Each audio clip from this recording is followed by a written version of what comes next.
One of the more peculiar features of the past, one of its quirks, was that it was a much harsher, much more difficult environment to exist in.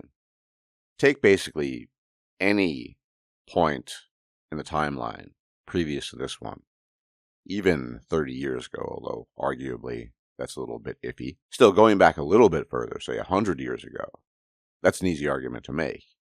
And then you go back 1,000 years ago, and then 10,000, and then 20,000, and so on and so forth. And so when you look at the past, most of the time, we're spending a lot of our lives in an acutely dangerous environment, a very difficult environment.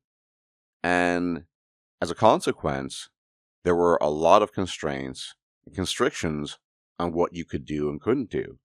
And by that I mean literally in the sense that there were limitations that didn't exist due to technology. But more importantly, there were some very prominent and notable social and cultural constraints that, frankly speaking, we don't have anymore, or to the extent that it still exists, these constraints are limited to very specific cultures, very specific parts of the world, and so on and so forth. And a lot of people have a lot of different takes on the past. From the political perspective, people on the left typically view the past as a bad thing. And we're going to dig down on that in a little bit, in the sense that the past had these constraints, they were unjust, all these things that people on the left typically lament as bad. Well, one of the things the left is missing in this case is the reason why those constrictions and constraints were there in the first place. This is something that they always miss. Now, this is a sort of Chesterton's fence argument, not entirely. But when you look at a lot of the criticism on the part of the left, and specifically what they focus on, above all, say, in gender relations, or the plight of women and their situation in the past, so often, I can't emphasize this enough, they do not take into account the environment that gave birth to the constraints that they are so inclined to lament in the first place. And so you end up in this wonky situation where things are rightly or wrongly criticized without any context. And this has been a flaw of left-wing thinking regarding many different issues, specifically here gender issues for, well, forever, since they got off the ground, basically. And we've talked about this extensively, but you cannot talk about really anything in the past without the context of the past and why things were a certain way. I've talked about this extensively as well. The whole concept of patriarchy, in as much as it actually existed as this sort of mythical beast that is largely detached from biology and sort of is this social construct that men have created to simply wield power and abuse women and the rest of the world as well as other men. In as much as that's a real thing, we're being charitable here. Idea of a patriarchal structure of a society or a culture, part of that, unfortunately or fortunately, however you view it, is down to the environment that it evolved in. And this is a continuous issue of the left when it comes to human behavior, when it comes to basically everything, right? Everything is seen in a vacuum for the most part. Biology is unimportant. To the extent that it is important, you often hear, well, that may be the case, but that shouldn't influence our strivings and our ideals and where we're looking to change. The problem here is biology is a mighty powerful thing, and, well, it will influence the things that you are trying to change in your life. It will influence the movements that you are propagating. It's going to have an effect. You cannot ignore it and sweep it by the wayside. And this is an issue that, again, the left always gets wrong. And so to the left, the past is just fundamentally a bad thing. Regardless of how you look at it, regardless of how you slice it, there's nothing good about it. And it's led to the horrible, deplorable state that we find ourselves in currently.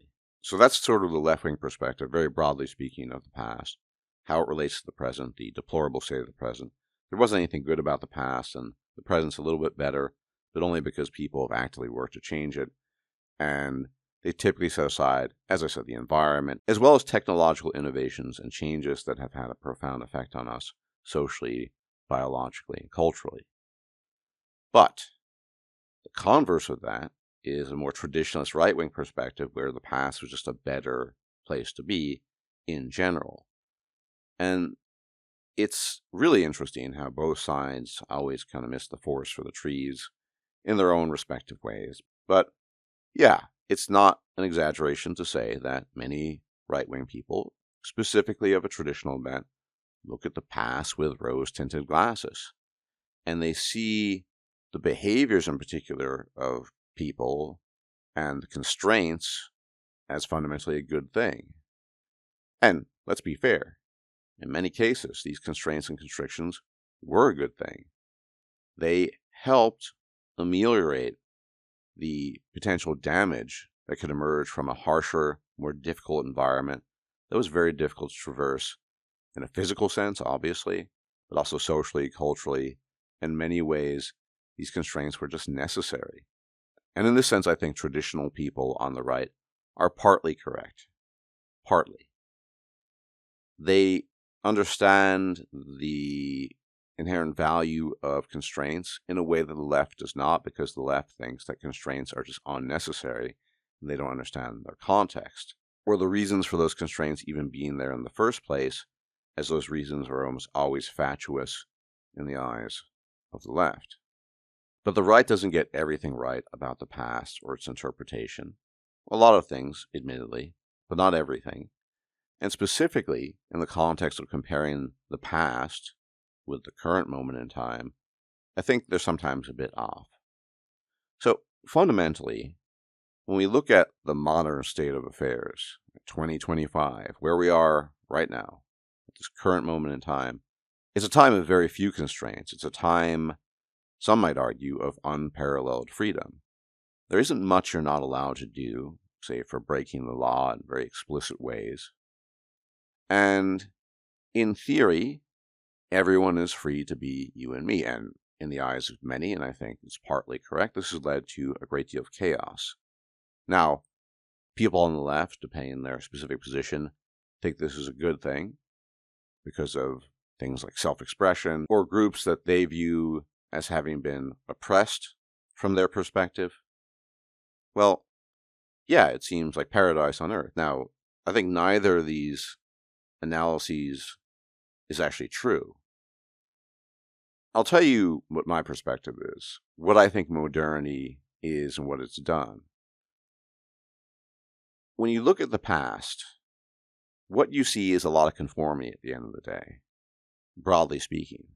Because for better or worse, nonconformity was seen as dangerous, and in some cases it was dangerous, and therefore there was a hefty price to pay when you engage in nonconformist behavior.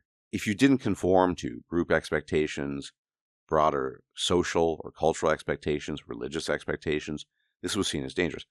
Sometimes this nonconformity might have been perfectly harmless, but in other instances, it could have been quite dangerous. And if you go far enough back to the time of our ancestors, when we're just hunter-gatherers trying to survive in an extremely, incredibly brutal environment, an environment none of us know today, then nonconformity can get not just you killed, but your family, your friends, your tribe.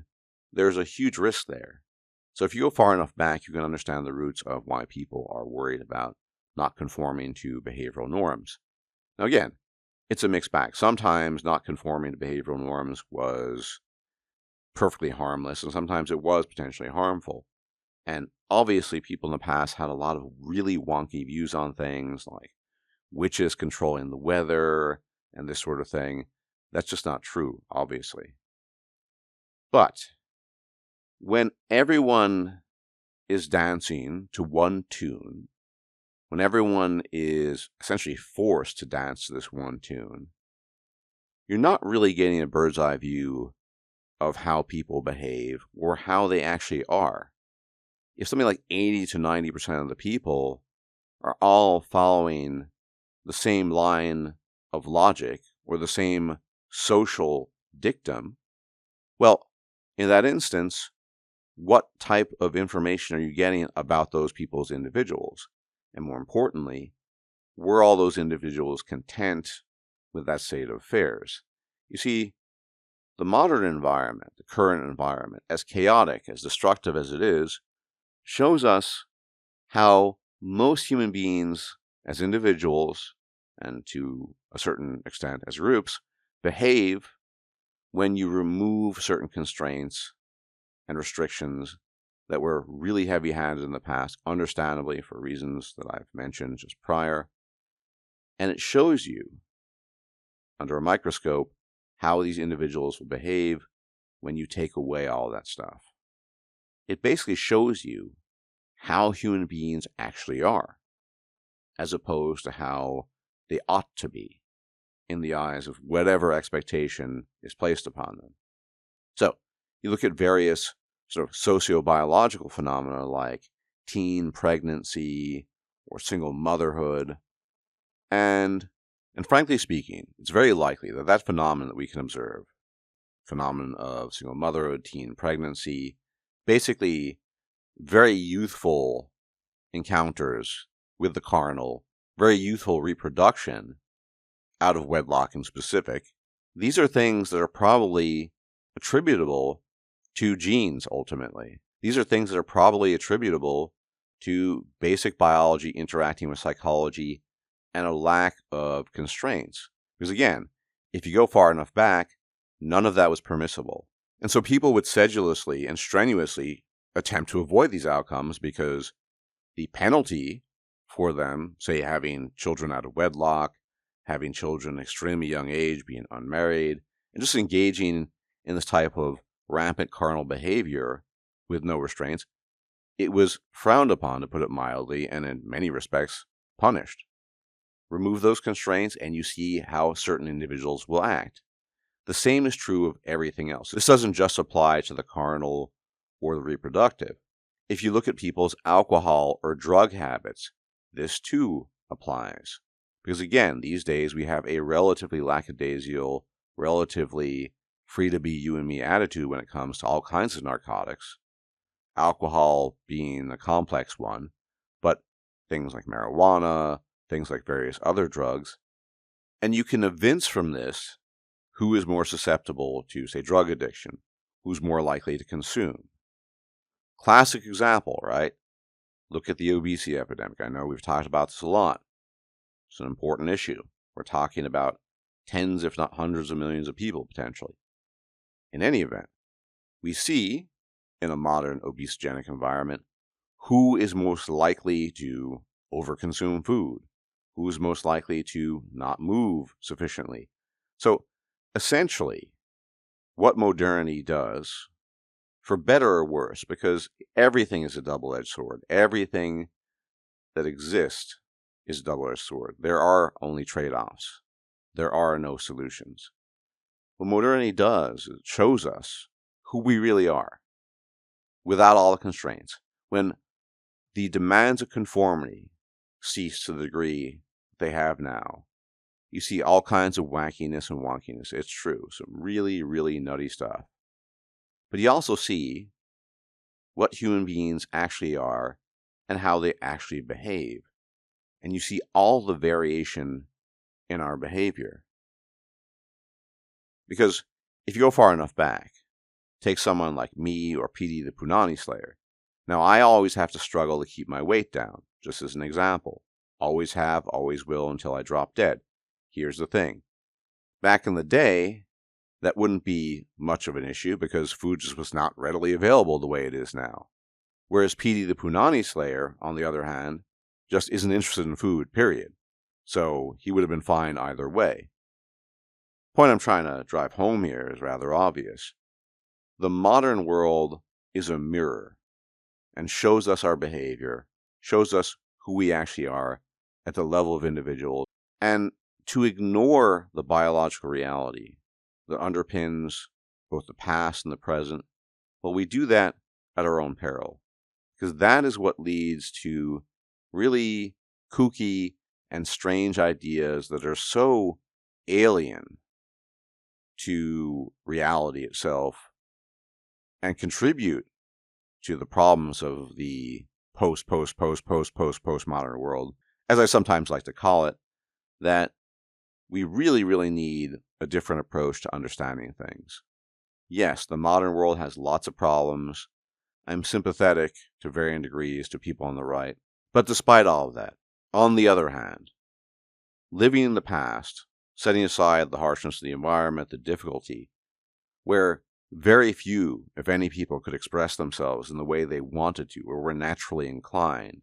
And yes, some of those natural inclinations were obviously destructive and pernicious. Still, there were some natural inclinations that were not. Having only constraints does not make for a happy camper.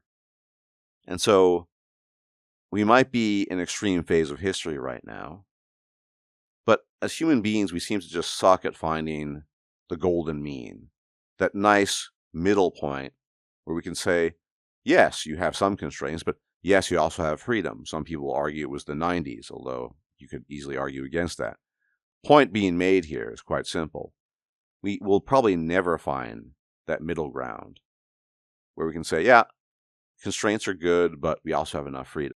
And it just seems to be the case that almost inevitably, in all likelihood, after this era, this epoch of great excess and excessive freedom, where the reality of individual human behavior comes to the fore, where the reality of how we actually are, we can observe it. This is how we are as human apes when all the restrictions are lifted. Well, eventually the pendulum will probably swing back, but it will only swing back provided the environment allows for it.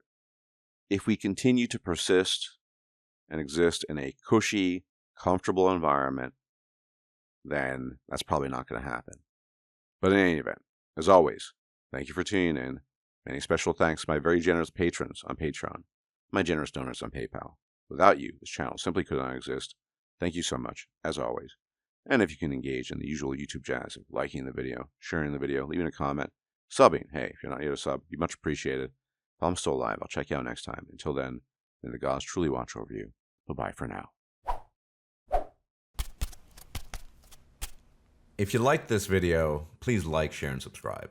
And if you enjoy my content, please consider making a donation or becoming a patron. Thanks for watching.